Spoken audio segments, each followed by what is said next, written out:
crazy. Like, but we both have this narrative, because I've had this conversations with loads of Turkish Cypriots, and my first question is, when did you first meet a Greek Cypriot? And we're like, oh my God. Wow. And we all have a story based on that. Yeah. I have the same story. I met, I was 14, I think, and I met some Greek Cypriot politicians in a political gathering it was. And then afterwards I was like, oh my God, they look exactly like us. They sound like us. I was not expecting to see horns and tails, but I was expecting to see, fierce looking, maybe somewhat bigger, aggressive, nasty, evil. Yeah. Yes. No, I didn't. Ridiculous. I was like, who's the Greek Cypriot there? Who's Turkish? Crazy, isn't it? Exactly like it. I was shocked. Yeah.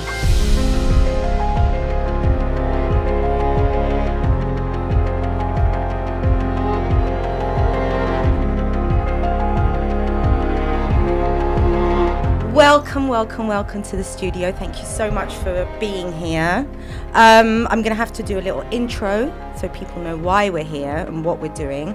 So this has actually been a project that I've been wanting to do way before the workshop, bringing Turkish Cypriot and Greek Cypriot mothers to a table for a discussion.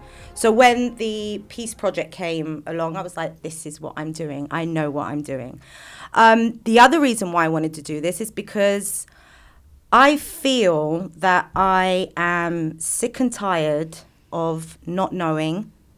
I'm tired to sticking to old ways and old narratives that I feel don't serve anymore. So today what we're going to be doing here is unpacking our experiences as young girls, as women, growing up in conflict and division, because I think we have literally all grown up with this as part of our lives. So what we're doing today is mothers expressing concerns, worries, hopes too, in a world that's evolving very rapidly, should I say, and sometimes we can't even grasp one end. There are changes in society, diversity, so many good things, so many questions that our kids have for us, and we're trying to answer them. But the main question that was aimed at me, and I think you, Pembe, by our sons, and it was so weird that it was both of them who had this question, and we could not answer. And that is one of the biggest reasons that we're here today, is our kids are friends with Turkish Cypriots on my side, Greek Cypriots on your side. And the question that they had was, if a war is to happen, will I have to fight and kill my friend? Mm-hmm. So we're not here to answer that question, because I think that we all know that in the road we're taking and we're going now as a society and a country in Cyprus, there's a bloody good chance that that will have to happen. We don't want that to happen. We're here to discuss. We're here to unpack. We're here to get to know each other. So, welcome. It's enough from me. I'd like you to introduce yourselves. I know it's an awful question. I hate when people put you on the spot. Tell me about yourself. So, who wants to go first? Pembe? I'm going to go. I'm aiming at you. Hi everyone. Thank you, Eleni, for having us here today. My name is Pembe Mentesh. I was born and raised in Australia by Turkish Cypriot parents. I've been living in Cyprus now since 2006. Prior to that, I had only come here for visits and holidays, and I always loved Cyprus. I always felt like it was, my real home or my second home. And there was always something pulling me back here, and I knew that I wanted to come back and do something here. And that was the reason I came, and I wasn't planning to stay for so long, but you know what happens when you come to the island of love. So Aphrodite's spell came over us as well, and I met my husband here, and we got married. We have 2 kids. My son is turning 14 in August, and my daughter is 8. They both go to school here, so dealing with the education system here as well, which I guess we're going to talk about. How can we not? Exactly, we can't avoid it. I'm a communications expert, and I have a background in working for government and private sector, as well as the UN and now the EU here in Cyprus. But I'm also extremely passionate about not only peace, but also gender equality and, climate change. So those are my passions at the moment. Thank you. Aisha Noor. So yes, hello. I'm Aisha Noor. I'm a Turkish Cypriot. I live in Katerina. And I'm a sociologist, and I teach courses in my subject area at the Eastern Mediterranean University in Famagusta. I'm also a mother. I have two young children. One of them, my son is 9 years old, and my daughter is 3.5 years old. I have always lived in Cyprus. I grew up here, and I experienced the education system from a child myself. Made first-hand experiences, and now, of course, my kids are doing the same thing. I consider myself a feminist. I'm also very passionate about gender equality and for peace as well. I'm very excited to be here today with you. Thank you. My go. Head there. Go. I am Katerina Stephanou. Thank you so much for organizing this and having us. I'm half Scottish, half Cypriot. My dad, God rest his soul, he's left us now. He was from Famagusta. And I was born just after the invasion. After the invasion, my parents went to London. So I was born there. They stayed a couple of years in London, and then I came back here, and I grew up in Nicosia. So how old were you when you came back? 2. So you were a baby. Yeah. So I grew up here. As a profession, I'm a lawyer. I'm a compliance officer. So I went to study in London when I was 17. I always said, I'm going to stay in London. I'm never going to come back to Cyprus. That rings a bell. That rings a bell. No, never happens. And now what I do is very passionate about human rights, of course, and women's issues. So that had me leave the corporate world and set up an NGO called Step Up, Stop Slavery, where we deal with human trafficking prevention. And a big part of that is education in terms of changing mindsets, because when you look at the root causes of exploitation and abuse and violence against women, and violence generally, like difference against each other, discrimination, we need to start having these conversations with our kids to change mindsets. So the conversations that we're having to deal with violence is the same conversations we should be having to build peace as well. Yeah. So that's a lot. I'm very, very passionate about that. That's lovely. And what you do with Step Up is amazing as well. So before we get into the first part of our podcast, I want to know why you, apart from the fact that you love me and I'm amazing, why did you agree to come on this podcast? Why did this sound like a good idea to you?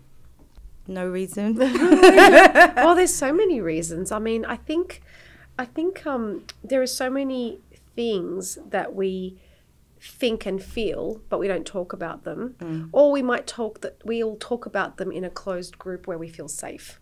And I think, I think it probably took a bit of guts for all of us to come here, really. Especially after we were warned not to. Yeah, I have to say that. Yeah, I have to say it. I think you should put that out there. You didn't tell me that. Oh, you weren't in the last meeting. Yeah. Negori, I was warned not to do this. Okay. Yeah, so here we are, of Bring course. it up, talk louder. Exactly. Yeah. but that's the thing, right? So when you're being, this is part of being silenced, and this is why we don't talk. So for me, I think it's a great idea, and I would have been on board anyway. But the hard part is, okay, we look like we're just having a conversation with just the four of us, but there are cameras, there's microphones, and this is being recorded, and lots of people are going to hear it, and that's the scary part because.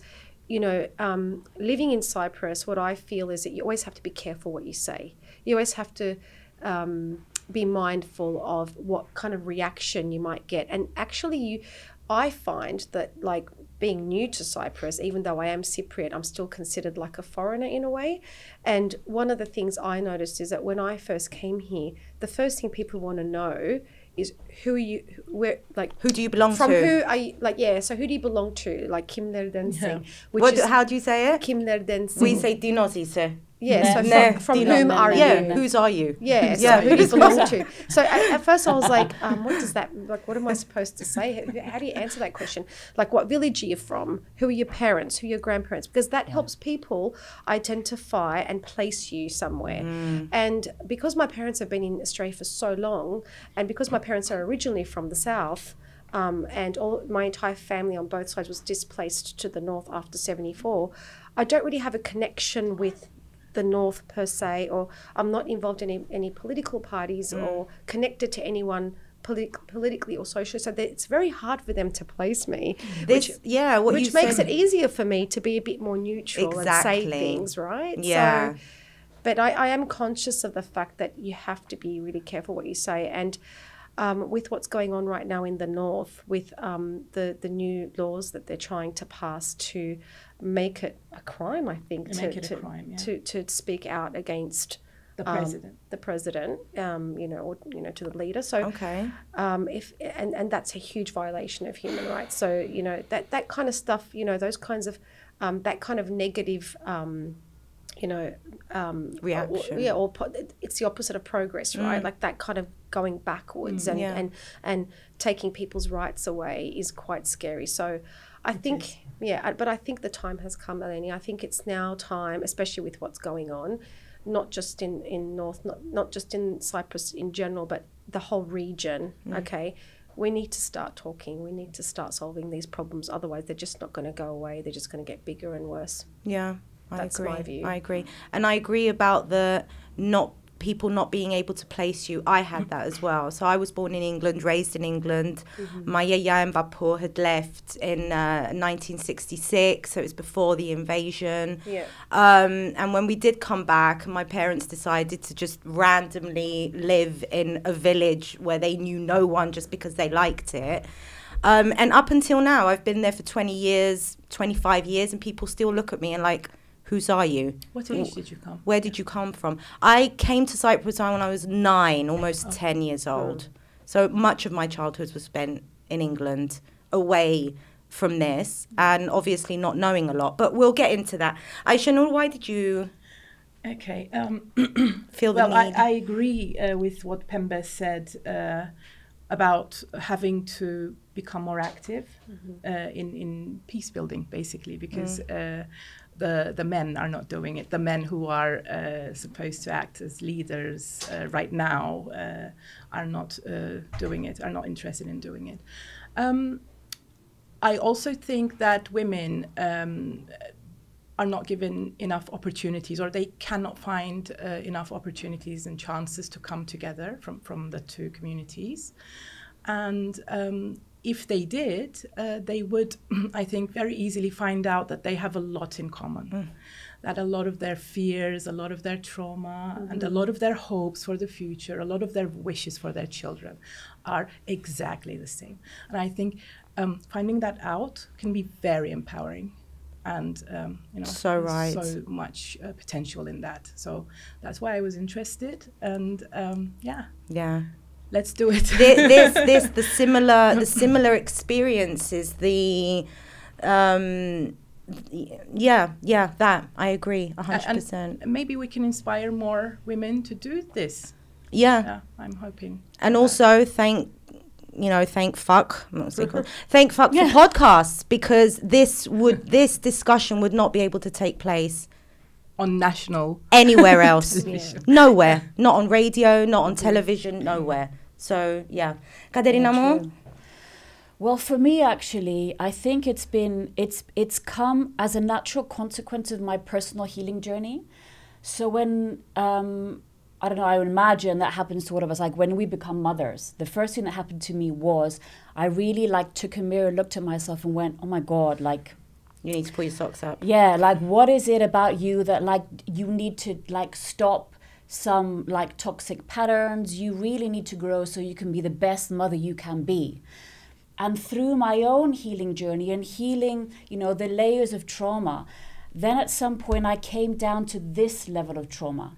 Because the more you unpack yourself and you develop yourself, you go through me, and then you start looking at who I am for the world. And then when you look at who I am for the world, for me, it was who I am is, empowering women.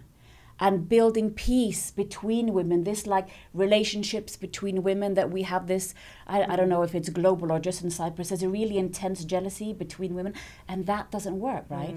So from there came women are women, right? It doesn't matter what community you're from. And that for me was really confronting.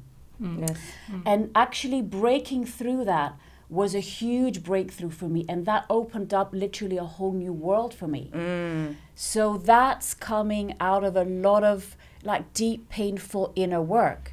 And I think we really need to do that work to actually have access to something new and have access to sitting here and having this conversation, because I wouldn't have been able to be here had I not done my own inner work. And then it comes to, you know, how can we hold that space for our kids? And what does that look like? So what you said on the unpacking, I found that when I started doing this, it was really uncomfortable. It was really uncomfortable because you are literally going back and retracing steps that you took as a young girl, the conversations that you would hear at the family tables, and you're going back and you're thinking, oh my God, has my whole life been either a lie or based on complete misinformation? So I thought it would be interesting if we could each talk about what it was like growing up and what we would hear from our grandparents. So for me, as I said, my yaya and bapu left Cyprus. They went to England, and my yaya used to have a Turkish friend. Her best friend actually was Turkish. I can't remember for the life of me what her name is or was, but I remember her saying "Idurkalla ifilimo," my Turkish friend. And I remember her telling me that if we were in Cyprus, she probably could not be friends with this person. And, you know, for a kid who's like 6 or 7 years old, all you know is that, okay, so Turkish people are bad, and my yaya is doing a bad thing, but because she's not in the country where it would be condemned and she's here, she's okay. It's a very disturbing way to think as a child. So for me, it was imagining that on the other side of where I was living, basically that a boogeyman lived there, that nasty, bad people lived there who want to harm me and my family. Yeah. That's what it... We're not so scary faced. I mean, look at you. You're not scared. Those were the narratives that I grew up in. Such a common theme. Yeah. Such a common theme, Eleni. It is, isn't it? Happened to everyone, I think, from both communities. Yeah.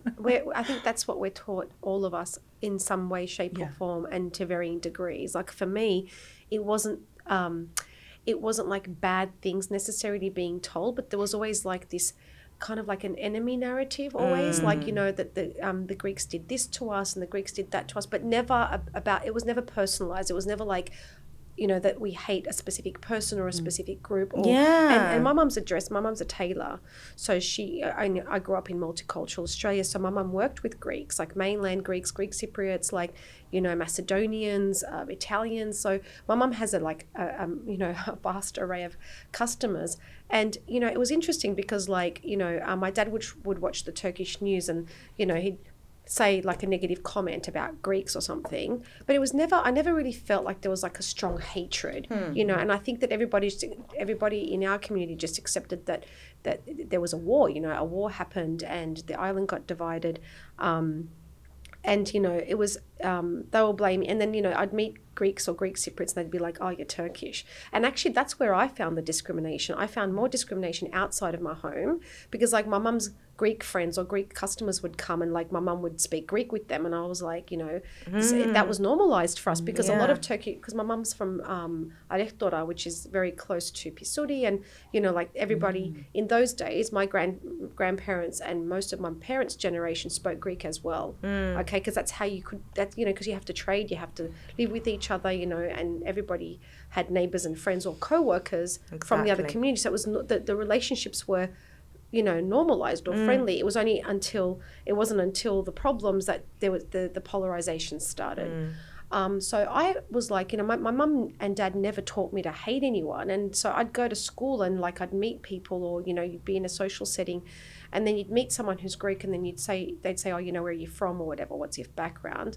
So you'd say Cypriot, and then they'd start speaking to me in Greek. And I'm like, no, I'm actually Turkish Cypriot. And they'd be like, oh, really? Okay. Was this at school?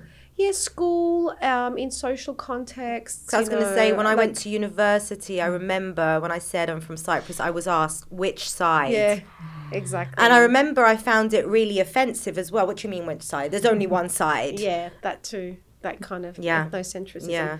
And ethnocentrism is what I want to talk about, because whilst I wasn't taught to really hate anyone or really perceive anyone else as an enemy, what happened was that my parents put me into Turkish school so that I could learn Turkish properly, like grammar and everything. So me and my brother went to Turkish school on Saturdays.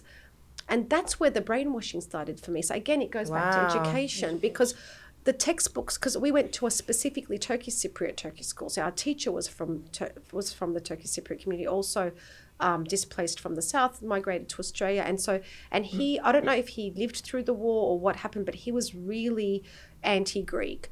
And like the textbooks he was using were the textbooks they were using here in Cyprus in the north at the time. So do you remember what I don't was remember. It was in there, or what the cover was? They were horrible. I remember that. Do you remember them? Kind of. I remember some poems. Did you remember the brutal? No, we basically, like, I don't think we got to the really bad history books. We were mainly focusing on the Turkish language books, like the like Dil Bilgisi, so you know, like Turkish grammar and everything, and geography. But for me, what was interesting was in those days, in the 80s, we were learning so much about Turkey. Like we learned the national anthem, and you know, the ode to country, which is what Atatürk had, you know, that the kids recite for Atatürk. And so it was this kind of like ethnocentrism. But that's what Greek history was it's very and it overshadows completely our Cypriot identity. Exactly. And it wasn't until, so I kind of grew up thinking I was Turkish, like really Turkish. And I know that sounds awful, but what I mean by that is, like, I was so far, I knew I was Cypriot as well, but being Turkish became the forefront of who I was as an identity, but also Australian at the same time, parallel, kind of having this, and every child of a migrant family has that identity crisis of having this dual nationality and stuff, but also having to prove to your Anglo-Saxon friends that you can also be just as Australian as them, but you'll never be like them. So that you'll never be one, and you'll never be the other. Exactly. I mean, I think we've come to that realization, haven't we? Exactly. Yeah. But you know, it was that level, and it was everything was in the poems were all about, you know, Turkish. It was all very nationalistic, and you know, we'd do these parades, and I'd have these two flags, and I'd be like, you know, and I never questioned it as a child. And then it wasn't until I came to Cyprus when I was like 5, and then again when I was 10, and then I'd started hearing these like conversations in the periphery against Turkey, like, you know, Turkey's oppressing us, and you know, there's so much Turkish military here, and I'm like, but hang on, we are Turkish, what are you talking about, you know? So that's Jews, who was supposed to hate oh my god, who the hell you're talking am about I a 10-year-old kid now. I'm 10 Your years story old, is and more complicated than and it was crazy, because as a 10-year-old I was sitting here in Cyprus thinking, am I really Turkish then? Because there was this, the Turkish Cypriots are also very proud Cypriots as well, as Greek Cypriots are. We're very, the one thing I can say about Cypriots is that we're so gung-ho about being Cypriot. Yes. We love it so much. Yes. We love our country so much that takes priority. But when you're born overseas and you're a minority within a minority within a minority, you have to choose an identity to cling on to. And unfortunately, what happens in these diaspora communities is that people cling on to the main culture, which is either Greek or Turkish or the big ones.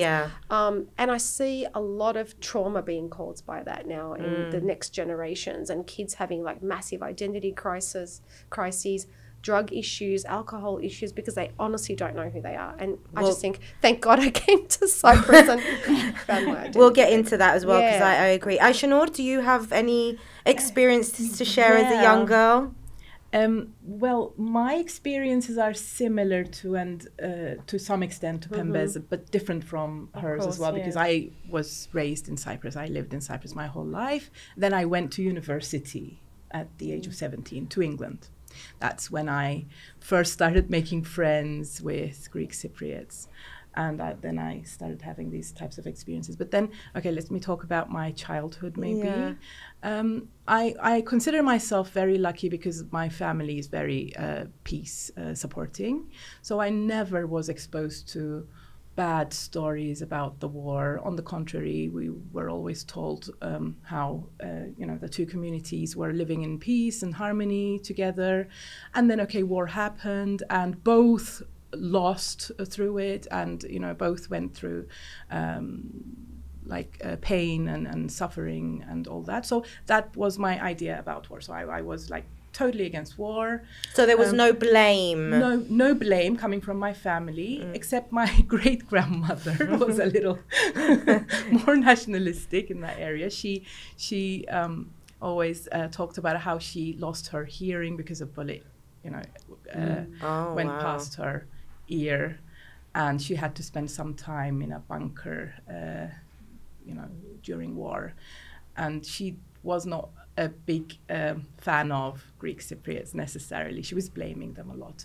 But except for her, and she was the old lady in the family who I gave, who I thought had a reason to think that. But also thinking back, don't you think maybe you don't really know how that affected her whole psyche, for her to express, and put blame on someone? Maybe that was just a survival thing for her. Exactly. So I always knew that. I always excused her way of thinking, but I never was thinking like her.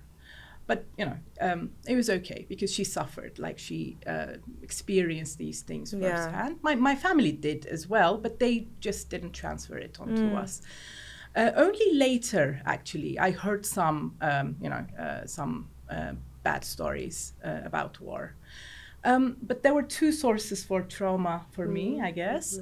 One of them was definitely school, and all this nationalistic education. Our history books were really horrible. They were like, the Turkish Cypriots are victims at the hands of very brutal Greek Cypriots. We were being killed, we were suffering, we were in agony, and then Turkey came and saved us and made peace. So the invasion, you call it an was invasion, like a lifeline we for call you. it an well, I think they go so far as to call it a peace operation. A peace operation. I did read that somewhere, actually. Peace operation, a liberation. That was one source. And let me tell you one story, because there was a conflict there between my family and what was going on at school. When we were in primary school, all schools were organizing these day trips to, I don't know if you heard of it, to the Museum of Barbarism. This is the worst place in the world. Okay. There's this house. I'm glad you looked at me like that. Is that something that I don't know, really? Well, this is a house in Nicosia, in the northern part now, Did you go there? Where killings happened, actually. Like a whole family was killed there. And they were they were 3 children or 4 children and a mother, and they were found like all dead in a bathtub. A very, very traumatizing picture, which circulates. Like it's in our it's history also in the books. Yeah, it's on our history books, and it's in that museum, in that house where everything happened. And so the museum is the house where it happened. So they've turned it into a museum. And apparently there are also other things like blood stains and things like that. Anyway, so they wanted to take us there, and my parents didn't allow it for me. Like they gave me in writing that they were not permitting them to take me there. Wow. So they were shielding you, us, protecting from you. such things. So that was good. But of course, then again, through the textbooks, through teachers, and maybe sometimes also friends, you're exposed to these things. So you're living in a culture knowing that you are kind of diverting from the mainstream Greek Cypriot narrative. Hate, not hating maybe, but like, the majority that sees Greek Cypriots as the enemy. Yeah. You are different from them. It's the demonizing. It's the yeah. demonizing that Exactly. you're talking But about. of course, we also belong to a political party who is supporting peace and everything. So we had our community as well. And the second source, more personal one, was where my grandmother lived in Famagusta. Okay. She used to back then live close to the Varosha region, close to the closed area now. And when we would go around the neighborhood, walk around the neighborhood, I would see all these houses that were deserted and that bore the signs of war, bullet holes on the walls, and some of them were decaying and everything. That was a source of trauma for me, I think. I did a lot of thinking about, what happened to the owners of those houses. Where did they go? How did they leave? And, some of them such beautiful homes. And how did they leave those homes? What are they thinking about? Are they missing them? And I thought a lot about such things. And Are these history books still in action? No, they've been revised in the North quite in a few education? times. Thankfully, no longer, because they, left this political party. Actually, when they came to power, they changed them. Okay. They did a complete revision actually, and they had experts come in. I mean, they're not. When was that, Pembe? End of 90s. Yeah, end of the 90s. Yeah, Second half of the 90s. So yeah, So it's been quite some time then. Yeah. And when my son went to a public school, and then he. So he went. I had his textbook obviously for Turkish history or Cypriot history, and it wasn't, from what I had been told and from what I remember from going to Turkish school as a child, there's a huge improvement. Okay, it's not it still talks about like 74. It talks about 63 to 68. I think that period as well, because that's for Turkish Cypriots. That's also a huge. Kind of like part of the history in terms of the struggle and being victims and stuff. So they still talk about that, but I think it's toned down a lot. Like it's not as demonizing, it's not as brutal. These ridiculous excursions to the stupid barbarism museum, and I say stupid because it's really stupid to take a primary aged child to a museum. That's not a museum. It's actually a house of brutality where a crime was committed, and there are evidence of the crime in that house, and you're taking small children there. Yeah. Why are you taking them there? There can only be one reason. Exactly. Yeah. And it's and actually there's a really good documentary on the history books that was done recently by Mina Balman, and I recommend that people watch that. It's called Beyond the History Books of Cyprus. And I took my son to see that.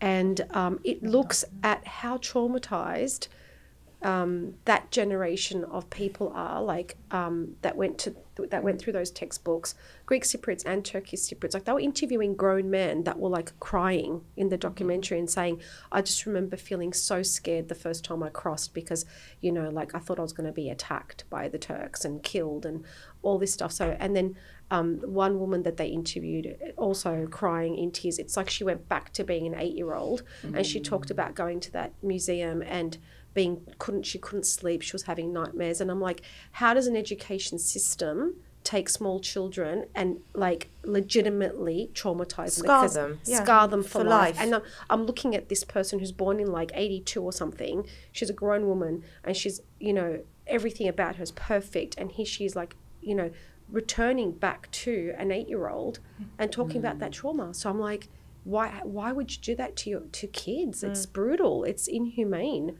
Yeah. So now I think that's only tourists go there, I think, or people who are really interested in that kind of crazy kind of war museum. But I don't think they take kids there anymore. The textbooks, monuments. Okay. Yeah. Katerina, you growing up? Well, okay, for me, I went to a private English-speaking school, so I didn't have that, like, the dogma indoctrination from school. But because my parents left Famagusta and lost everything, looking back now, the emotional trauma that we were brought up and grew up in was very, very strong. And I was thinking about this, like just preparing for this, and I realized that there was so much sadness and loss, everything emotionally, like materially, like having to, like my mom is like recites to me the stories of like literally how they had to leave and how like they were all hiding in the house with the bombing and the shelling and getting in the car and like zipping off with my sister who was just one, and then being like in the fields and the camps, and my sister was really sick with dysentery and she nearly died, and then how she managed to get to the UK, all of this, and then my dad stayed in the war and then came to find her in the UK. And I've realized actually that I've only known my dad through this cloud of extreme trauma. So I don't think I ever knew who he really was. At his core. Yeah, I didn't know him. I just saw extreme sadness. So, and then at the same time, the only narrative... Would he ever talk about it, Katerina? All the time. Oh, he would? But it was only like the sadness and the loss for Famagusta. Like that's the only thing was like, you know, he talked about it all the time and it was the emotion and the tears. And that's with you. I mean, that's in me. And then when I went to university, I was in Leicester University. When I was 17, I went to university.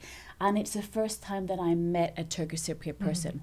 And I literally had the shock of my life. Because there was like this whole community and they were really nice. So true. Oh my God, you exist. Like, and I thought I would see like, oh, you know, people with 3 heads and oh my God, they're going to kill me, this is dangerous. Now that you said the 3 heads thing, I wanted to say something and I forgot. I did my dissertation on the way that the war was represented in the media when I was at university. And while I was researching, I found a paper written by a Greek Cypriot who had met a Turkish Cypriot. And they said in the paper that I was looking for the horns and the tail. Yes. Literally. It's really crazy. Like, but we both have this narrative because I've had this conversation with loads of Turkish Cypriots, and my first question is, when did you first meet a Greek Cypriot? And we're like, oh my God. Wow. And we all have a story based on that. Yeah. I have the same story. Yeah. I met, I was 14, I think, and I met some Greek Cypriot politicians in a political gathering it was. And then afterwards I was like, oh my God, they look exactly like us. They sound like us. I was not expecting to see horns and tails, but I was expecting to see, you know, fierce looking, maybe somewhat bigger. Aggressive, you know, nasty, evil. Yeah. Yes. No, I didn't. I was like, who's the Greek Cypriot there? Who's Turkish? Who's Greek? Isn't it? Exactly like it. I was shocked. Yeah. Wow. I was shocked. Wow. I actually got home after this like meeting in like the hall of the university, and I called my dad and I was crying. I was in tears. I was going, why didn't you tell me that they're normal people like us? And he started laughing.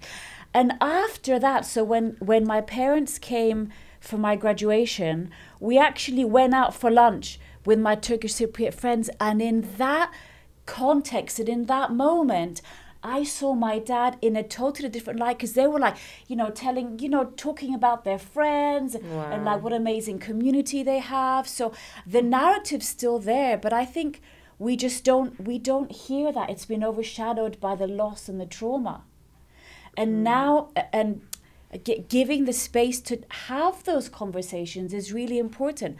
I was having a conversation with my mother-in-law and my son a few weeks ago, who she was saying how her father spoke Turkish and like how they used to live in Morfu and all these like great friends. And I was really grateful to have that conversation with my son as well. So he starts to see a different perspective.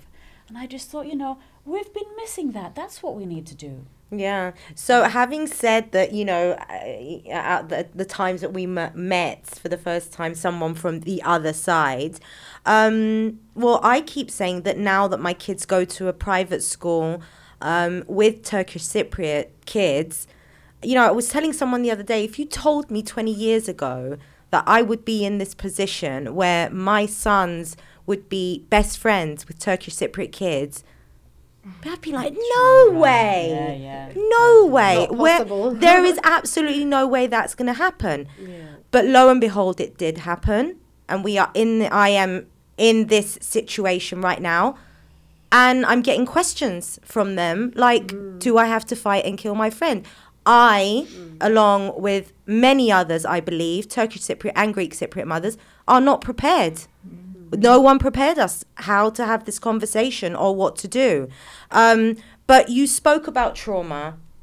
And one of the biggest parts of this podcast that I really wanted to concentrate on is the intergenerational trauma, which is also called transgenerational trauma, I think.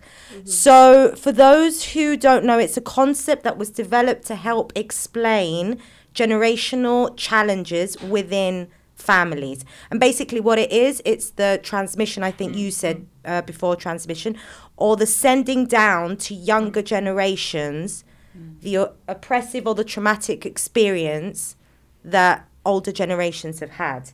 The interesting thing about this is that, first of all, it could more or less be called PTSD, post-traumatic stress disorder and syndrome, which actually, I think that most people know, you need medication and psychotherapy to get through something like this. And I find it did not happen. It did not happen here. So there were studies done on the Holocaust exposure that actually did show that there is an association between preconception trauma and this thing called epigenetic alterations in the parent and in the offspring. So basically what it does is, intergenerational trauma is a theory that trauma can be inherited because there are genetic changes in a person's DNA, but the changes from trauma do not damage the gene. Instead, they alter how the gene functions, and the epigenetic changes change how your body reads the DNA sequence. So this kind of trauma that Cyprus has been through is literally in our genes, in our DNA. Yeah. Wow. So trauma. Katerina, you spoke of trauma, and you said you saw it. Do you feel that it has affected you and your way of life? Totally. In lots of ways. I think it's something that it takes a big conscious effort to unpack. And I remember the first time that I crossed over to the other side was actually for an introduction for the Landmark Forum. And that was when I couldn't. I was just like, there was no way. And I literally had to be so present with myself as a person, what I stand for in the world, which is bigger than myself. And as I said, that's women. And I remember crossing over the side, looking on the floor, and every step I took, I would say, women, because that's who I am in the world. And I wasn't going to let any trauma really break down who I am and what I stand for. But it was so difficult for me, very emotional, very traumatic to actually break through that. And it took a long time, but I managed to do that. And the other thing that I see coming up in changing the narrative, in having the courage to change the narrative, because I think these conversations are very difficult and takes a lot of courage for us to be here. And one of the things that's coming up for me is, am I betraying my father by doing this? Right? His trauma. How am I dismissing it? What would he say? Am I letting him down? How have you answered those questions? Yeah. It takes courage, I think, to really stand in who you are and have your own beliefs and your own voice and honor the experience, but then build something new that has the long-term sustainability, like we talk a lot about that, has to build a new future. So, and I don't... Yeah, sorry, I was going to say, so for me, every time these kinds of conversations happen with either family members or friends, you always get the impression that they think that you're forgetting. Yes.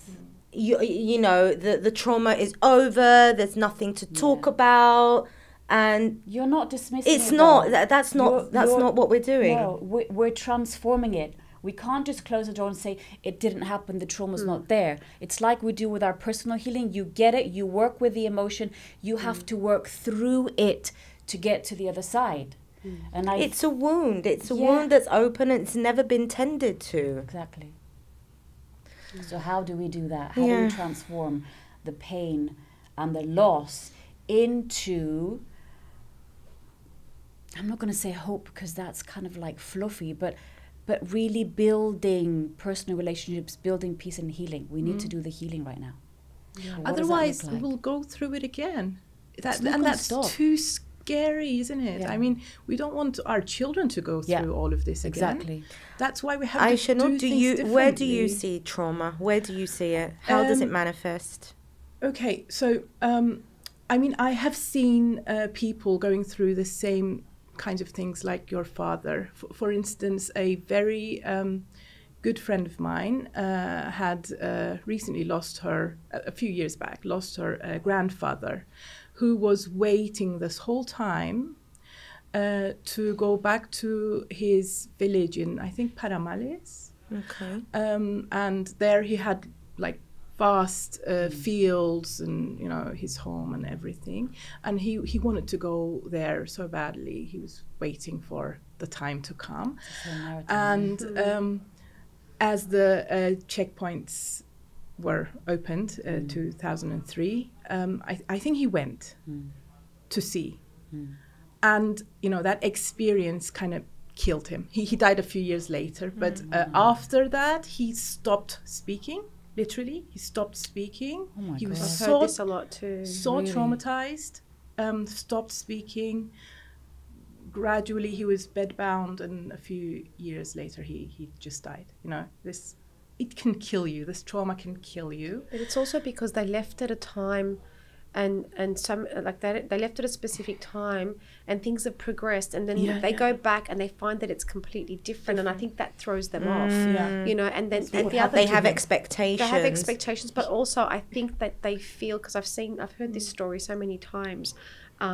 Especially with Turkish Cypriots who lost a lot of land, they go back and then they feel like it's not theirs anymore. They feel disconnected from it. And I think the same goes for people, for Greek Cypriots who they had to leave Katerina or Famagusta, Varosha. I mean, it's quite traumatic to go back, I think, and see the place. He was expecting to see his wine fields. Yeah. You know, and he didn't. And it literally killed him.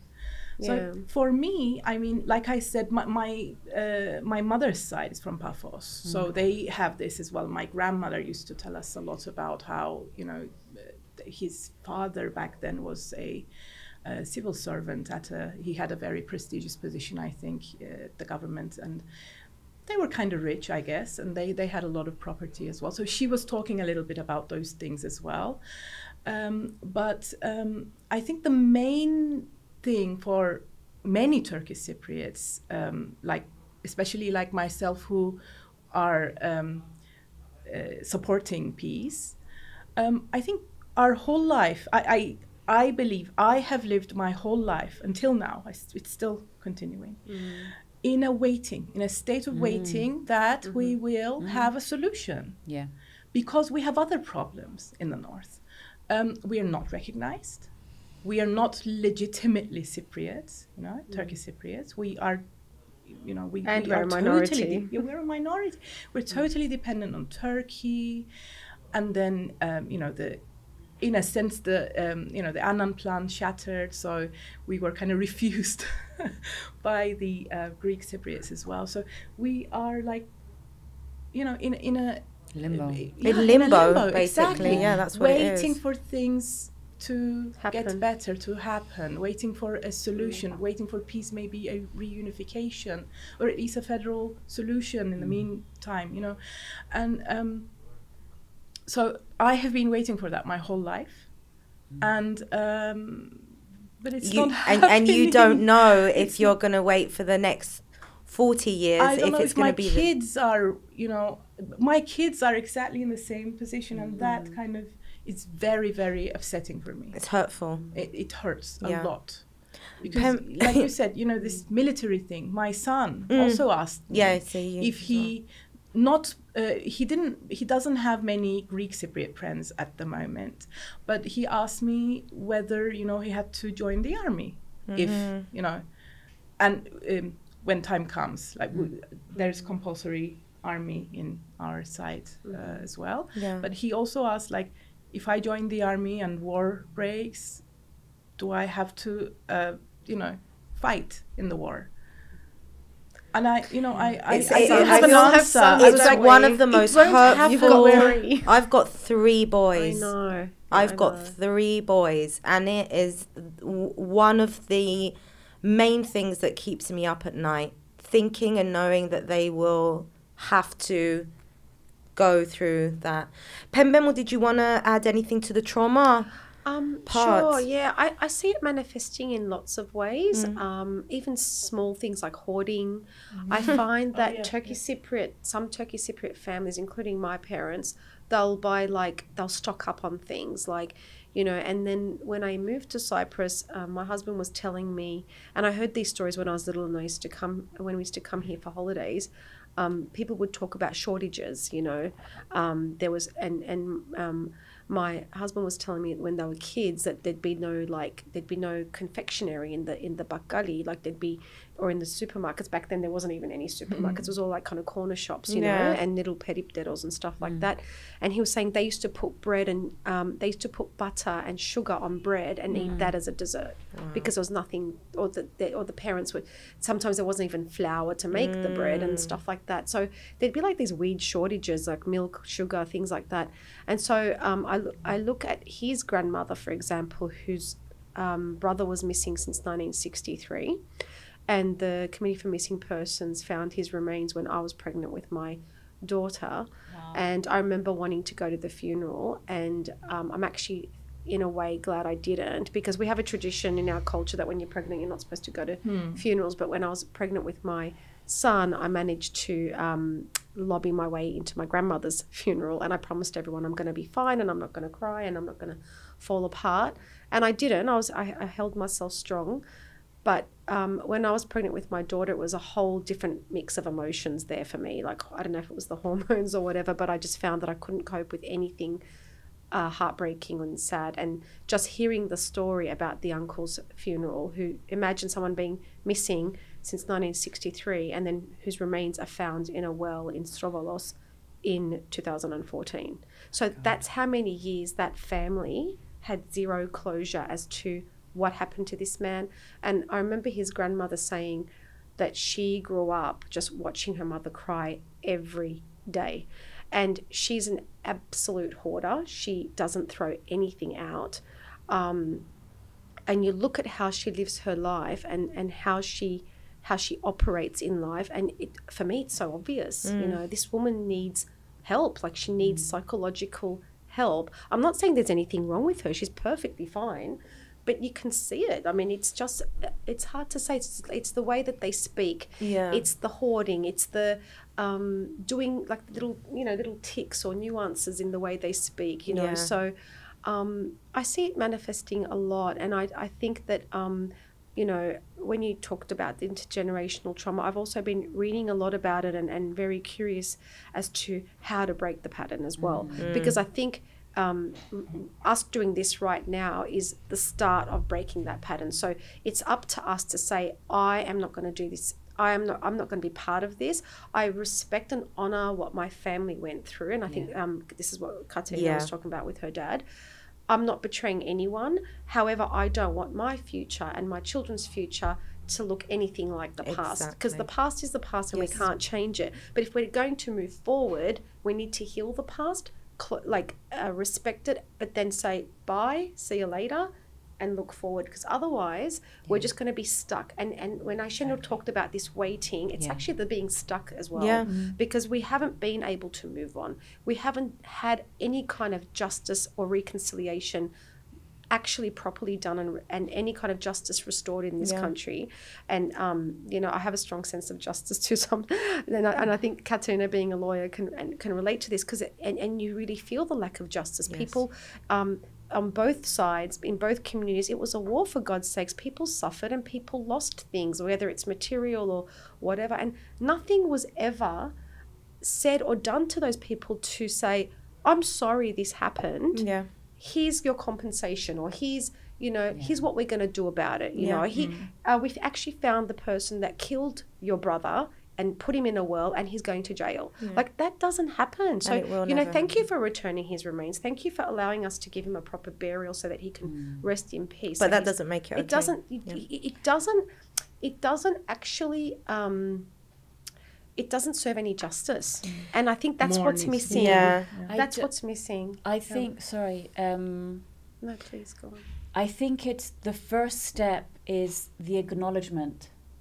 I don't know after that, like, what justice would look like, but I think you know what, we need to focus on what advice is how can we move forward. The first thing I put down is That's acknowledgement. What we need to do. We're going to get into that as well, because we have but I wanted to say that based on the trauma, something that I did find yesterday was also trends or examples of intergenerational trauma that sounded so weirdly familiar to our culture. So it says that any talk about feelings is dismissed and viewed as weakness. You know, I think that's so obvious. Wow, that's so interesting. Acute overprotectiveness of children. Oh my God. And elderly family members, even when no danger is present. This resonates with me. Doesn't it? I mean, do you know what comes to mind? This is my life, basically. No, but also the yayadas, the grandmothers. You know, they're always like, you know, watch out, don't do this. And especially if you have a newborn, and you don't see it in other cultures as much as you do here. The other one is very wary of outsiders. That's another thing. And falling easily into conflict with each other and outsiders. Oh my gosh, that describes us to a T, doesn't it? I know. We tick all those boxes. Yeah, I know. I mean, I wrote them down because I was like, oh my God, this is Cyprus. This is our culture. So having spoken about family, and we've also spoken about our kids, we're moving into the big part of mothering. So we are mothers in a society and an island that is divided and there's conflict. What I want to know from you is, how has this really big role, we all know what it entails. Yeah, it's a blessing, but it's also really, really, really hard. But how has this role changed the way you view this frozen conflict? Has it? You already answered that question, didn't you? Talking about responsibility, like having that, like the urge to make sure that I'm responsible for myself. Okay, but as far as the conflict goes, did it? Of course it is. I mean, it's so personal, you know. I mean, when we talk about, you know, where Bapu's from, and, you know, the Famagusta, like how do you frame that conversation so you're not repeating and sowing seeds of hatred, but on the other hand, you're actually having a conversation from the lens of how do we go from here and build. And I had the same experience with my son who went to Highgate, whose best friends were Turkish Cypriot, and like that was before I had even done all my work. And I remember like going to pick him up, and I could hear the kids, and I was just like, what do I do with? I didn't know what to do with it, honestly. And then speaking with the moms, I'm like, okay, how am I processing this? But you know, also it's like, I don't want to say anything wrong. I don't want to say anything offensive. It's like, I mean, that's how I tiptoeing. felt. Yeah, that's how I felt. Until you do your work and you let it go personally. And now it's like, I'm on camera, we're besties. And it, you know, it just doesn't, now it's gone. But you need to do that. You know, it's that process for each and every one of us, whatever it looks like, which is one-on-one. It's a personal relationship. And then once that clicks... You've also got to keep in mind that our experiences now of, you know, being friends with Turkish Cypriots, our kids being friends with Turkish Cypriots, isn't the experience that a lot of people have in Cyprus. There are still Greek Cypriots who have never met a Turkish Cypriot and will never develop a relationship with them. Therefore, their kids will never do that as well. Pembe, how has the role of mama changed the way you view this conflict? Well, I don't think... I think what well, it hasn't changed my view of the conflict being a mum, but I think it's changed the way I approach interactions, and I'm more conscious of how I speak, because I don't want to pass on any kind of wrong impression or misinformation to my kids. So it's definitely made me more conscious of how I say things, because sometimes I get really angry with both sides, actually, like not just, you know, not just the other side. You know, I get angry with my side too, and I'll say stuff, and then like my husband will be like, you better watch what you're saying. And I'm like, yeah, I know, I'm a little bit too vocal. And then of course, then when I start saying these, you know, like, because when I start getting hyped up and saying things, and I start getting questions, and I have to start answering the questions. So not that I want to avoid those conversations, because I think if I am outraged, and this is, I think I've discussed this with you, Eleni, I don't think there's a sufficient level of outrage in this country about what's going on. And I know that being angry and screaming and shouting and protesting doesn't always solve everything, but I think we have to do something. You know, we can't just accept the status quo. This is not a solution. You know, is this seriously how the country we want our kids to grow up in? Like, you know, so for me, it's like being very conscious of what language I use as well, because, you know, we always say the Greek side and the Turkish side, and I hate that. So I keep trying to change the narrative in terms of the terminology. So what do you say? So I say the South. So because there is physically a South. Also, you know, if we're going to, you know, or we're going to visit so-and-so, we're not, I don't say we're going to the South, we're going to visit so-and-so who happens to live in the South. So because when I'm conscious of the fact that when we say North and South, we're creating that polarization mentally for the kids. And I'm lucky that both of my kids went to nursery in Engomi, so they have friends from all communities, you know, so they both speak English very well, so that helps. So I just try to, you know, and they see me doing this work, you know, they see me being, and I think it's really good that we're being the role models for our kids, even if our politicians can't.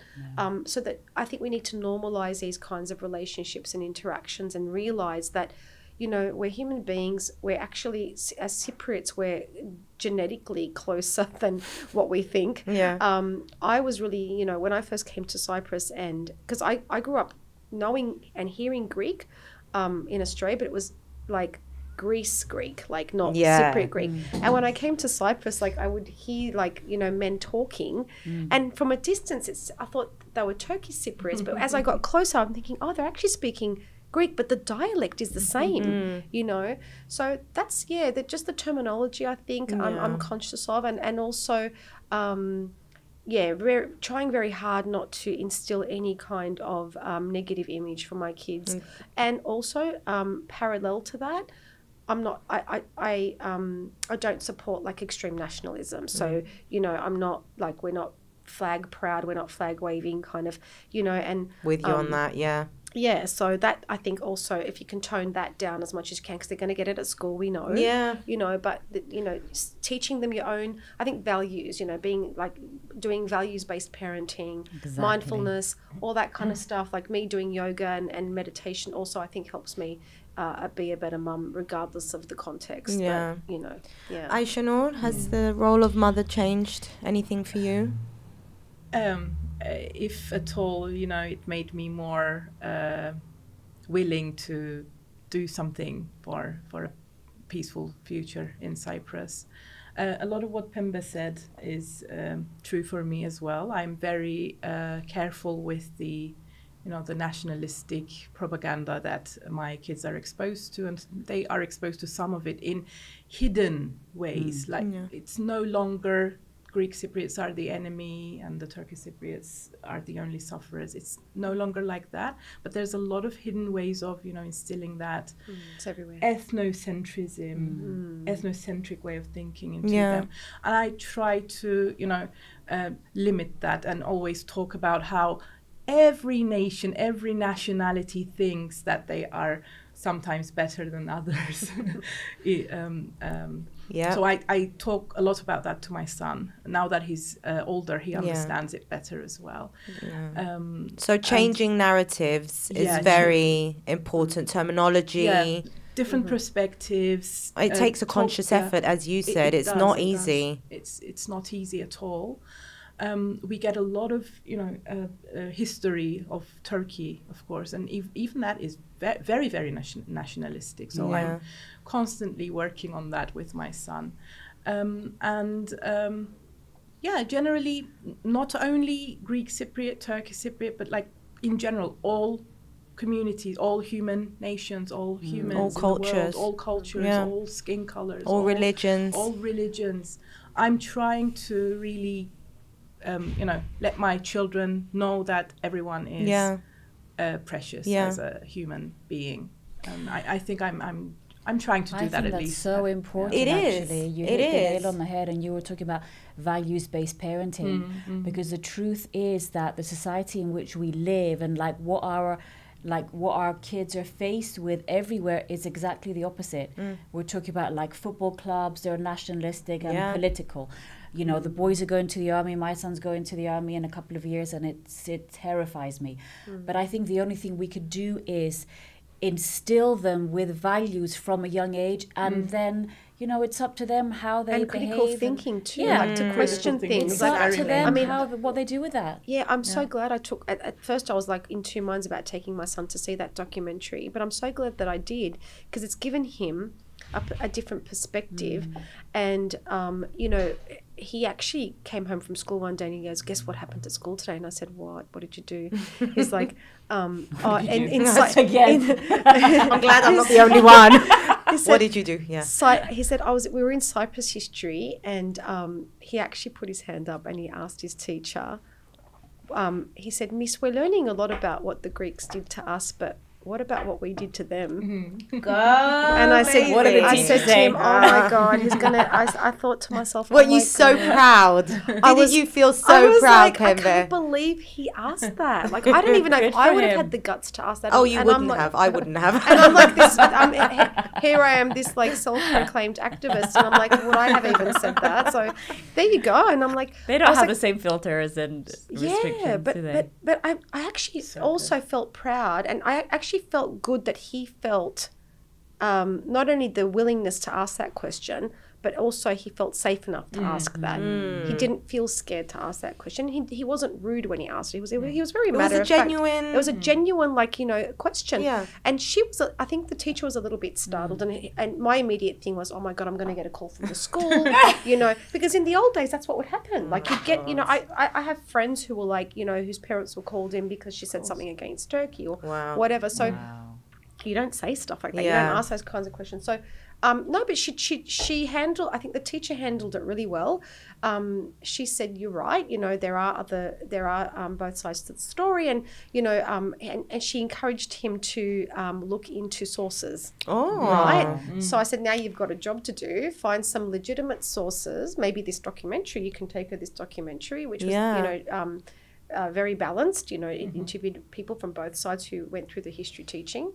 So I mean, I was very proud. I was like, good on you for questioning it. And I think that's another thing that we want, if we want to talk not just about the history books, but the critical thinking also is very lacking in our education system. And our we're not generally. We're not teaching our kids to question things. They're just taught something and then they have to accept it. But this new generation, I mean, gosh. Totally.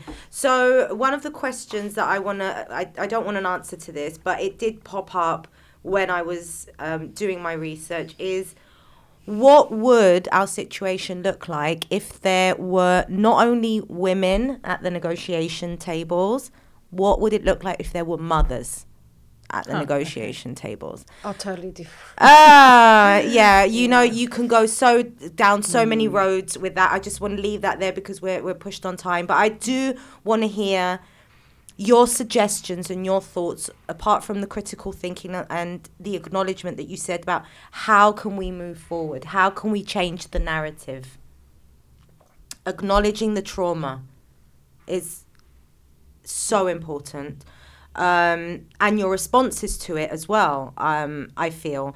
And as we said earlier, it's like a physical wound. You know, if there's a wound and, you know, there's blood and there's pus, you're going to tend to it. That wound is still there and we're not tending to it. But I also feel that the stigma of seeking mental health treatment is one of the biggest reasons why we are in this situation right now. I agree with that. And I think that needs to be something that we are just willing to brush off the table and just pull our sleeves up and just get into it. So suggestions and ways that we can move forward as mothers with children, raising the future in Cyprus. I think we're on the right track, like doing this, being who we are as mothers and as women in Cyprus. I think we're on the right track. I think we're doing all the right things. I think we need to just keep working on normalizing relationships and conversations, even if they are difficult. I think that we have to focus on, you know, maybe not so much a solution, because we're so, as activists and as people who are pro-solution and pro-peace, we're always worrying about, like, you know, we spent our whole lives like, we're, you know, Cyprus problem. Yeah. I think, you know, and I've discussed this with all of you before as well, personally. We need to focus on our other problems as well. We have so many problems in this country. Yes.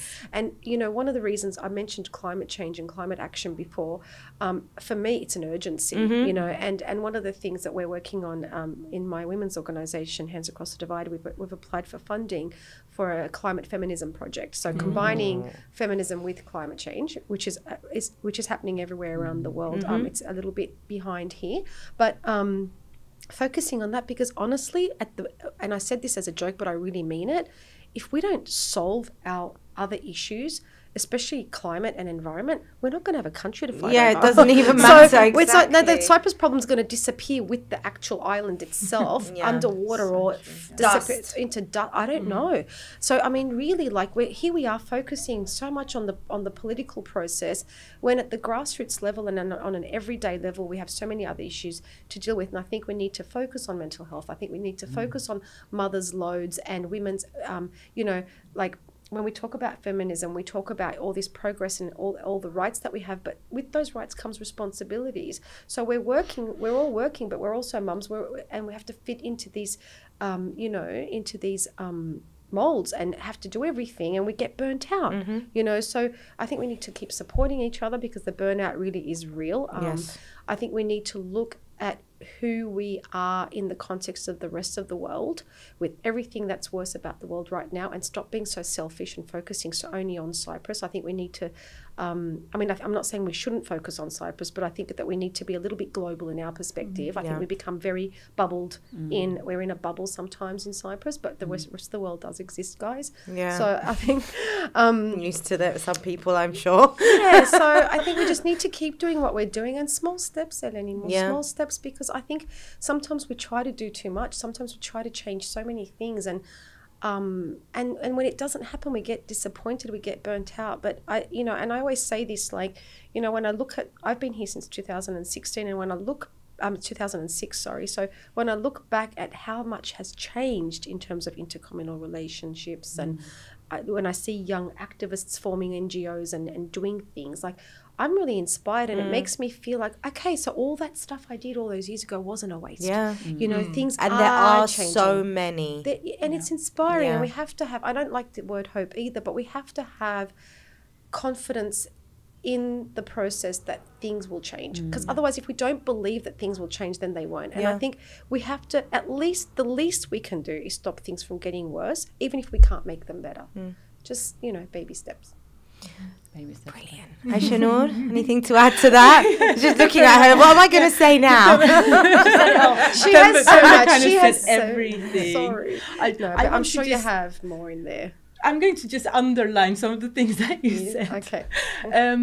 you know, I want to start with your question. What would happen if women were on the negotiation table? Yeah. You said let's not answer it. Let's not answer it because we're almost at an hour and a half, but we're okay. There is one really thing. Studies show solutions will last longer. Yes. Yeah. So that's for me. It explains. Please everything. put an emphasis on the studies show because they do. They do. They do. Studies show It's that. research. It's proven. Yes. It's Unbelievable. proven. It's evidence based. So even if not at the negotiation table, that means we women and mothers, you know, we have the power. So I'm underlining solidarity, working together, cooperating. Maybe not only in, you know, finding a solution to Cyprus problem. Yeah. Other things, In everything, really. In other things as well. It's long-term sustainability that you said is exactly work that. for the environment together. Let's do something together for... Let's just get our kids together. You're organising let's- Playdates. yeah. Yeah. That's what I'm doing. That's Yeah. actually what... Before we close, we're going to talk about a little bit about your...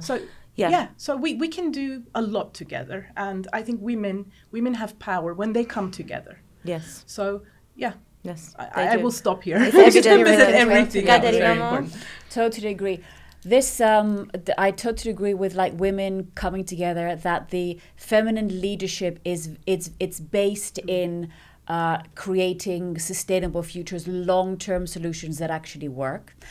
Saying that, however, I don't want to narrow it down to women, because this is the essence of the feminine. And this is something which even men and women have the balance of masculine and feminine. So if we bring together the nurturing side, which is compassion, empathy, communication, being together with the masculine, that's the balance that works.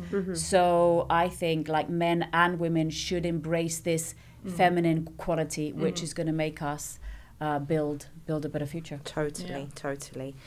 So let's wrap this up with the reason that we are here. We all took part in a leadership meditation workshop that was organised by Hands Across the Divide. And the International Association for Human Values. Human Values as well. It's a long name, yeah. Wow. I mean, you know, I would like for you to say a few words about the workshop. It was very... Few words, please. It was very intense. I have to say, it was the first time that I did such an intense workshop, where I literally just left the kids with a bowl of cornflakes and sat and lots of YouTube, and sat in front of my laptop for many hours on Zoom, meeting wonderful, truly amazing people that exist on this island, mainly women. I think it turned out to be an all-female thing as well, which was absolutely amazing. There we go. And it was the program was open to men. It wasn't exclusive. Exactly. It just happened to be like that. And for me personally, apart from the meditation that I've always believed in its power anyway, and breathing, the fact that I got to see what was happening on the other side, and there are others like you two who are doing truly astonishing work. I mean, if you know, guys who are listening to this and watching this, if you knew half of the work that's gone into the peace projects, which is part of the workshop, you wouldn't believe it. It's just pretty amazing. Amazing. It really, really is. I get goosebumps thinking about it. Anyway, so at the end of this video, we will be showing a little video that Mandar, our leader of the workshop, gave to me and to us. It's based on the science of breath. Please watch it after this podcast. For those who are listening, I don't know if you can get the audio version. I'll see. But I'm leaving it up to you guys. Tell me a little bit about the workshop and your peace project and what you gained from it. Okay, I'll start. So the project itself was basically a training program on mindful leadership, but the focus was actually to bring together women or men but it ended up being women, who are leaders in their communities and doing any kind of work for social change, right? But it was actually focusing, and this is what I got a lot out of it, is that we do all this work, we do all this volunteer work, we have our careers, but we also do this volunteer work. We're trying to raise kids, we're trying to do the right thing, we're trying to make a better society, we're trying to solve the Cyprus problem. But at the end of the day, we also need to look after ourselves.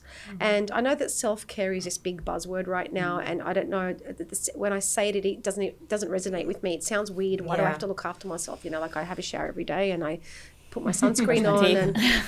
But the term has emerged because people are getting burnt out, and when you take on that load, it affects you. So I think what was really nice and refreshing for me was to do a workshop, an intercommunal workshop, which actually wasn't specifically about peace building or solving anything. It was about working on ourselves first, because the proviso, it's based on the proviso that you can't do this work effectively if you're not okay yourself. So that was the biggest thing I got out of it, because I was like, and it's true, and I have to check in with myself sometimes and ask myself, am I breathing? Am I actually breathing properly? Because we carry so much stress and anxiety, and it was all about releasing that and not denying it, but acknowledging it, working on it, doing the breath work.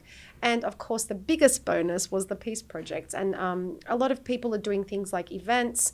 Aisha was organising a play date.